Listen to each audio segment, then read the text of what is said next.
Why do people who escape poverty still hoard cash they don't need? Why does a $40 drop in a checking account trigger the exact same biological panic as a physical predator entering the room? Look at the broad demographic data. Millions of adults who achieved financial safety continue to live under an invisible, crushing weight of economic dread. The traditional economic models tell us this is just a habit, a lack of financial literacy, a personal quirk. Except the data shows it isn't. In 2013, neuroscientists noticed a structural anomaly hidden deep inside the tissue of adults who grew up in low-income households. The anomaly had nothing to do with intelligence. It had nothing to do with willpower. Instead, the hardware itself had been altered. Somewhere in the early developmental timeline, a biological toggle had flipped, the money switch. Once it moves, it rarely moves back.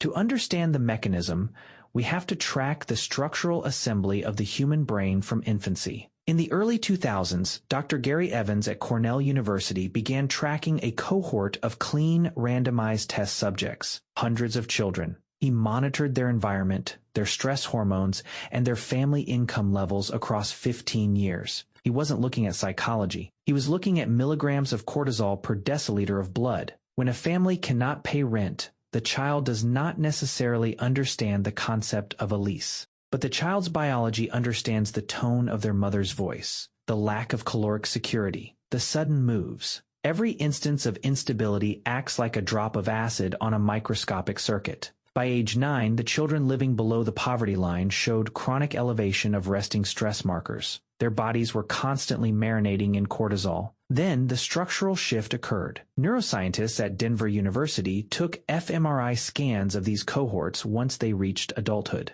They found two specific regions of the brain had altered their physical mass. First, the prefrontal cortex. This is the executive control room. It handles long-term planning, impulse suppression, and asset allocation. In adults who grew up poor, this region showed reduced gray matter volume and diminished activity during risk assessment tasks. Second, the amygdala, the threat detector. In the low-income cohort, the amygdala was physically enlarged, highly sensitive, hyper-reactive. The system had adapted to its environment. If you grow up where resources vanish without warning, long-term planning is maladaptive. If you save food, it spoils. If you save money, an emergency consumes it. Immediate consumption is the only rational biological choice for survival. The brain locks this logic into the physical architecture. It optimizes itself for a volatile world. Then the child grows up. They get a degree. They get a corporate salary. Nothing changes inside the tissue.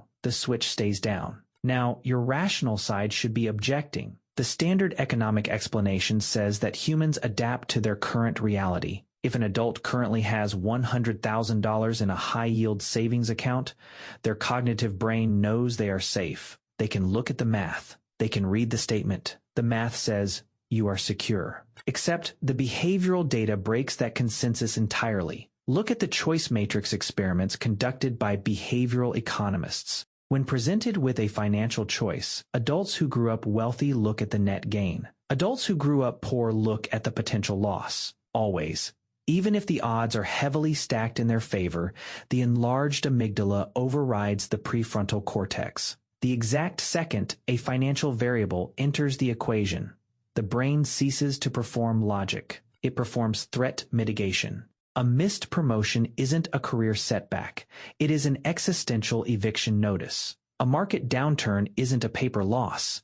It is starvation. The modern white-collar office becomes a simulated jungle filled with lethal threats. This brings us to the final, quiet, systemic failure of the money switch. We are told that poverty is a resource problem, that if you inject liquidity into a life, the life stabilizes. We treat wealth like a scorecard and poverty like a temporary deficit, but the biology reveals a deeper, more permanent truth. Poverty is not just a lack of capital. Poverty is a physical injury inflicted on the developing nervous system, an injury that alters how human beings process time, safety, and survival. When someone finally climbs out of economic hardship, we expect them to relax. We expect them to celebrate. They don't, because you can remove the body from the scarcity, but you cannot easily remove the scarcity from the tissue. The switch remains flipped. they will spend the rest of their lives rich, waiting for the day they become poor again.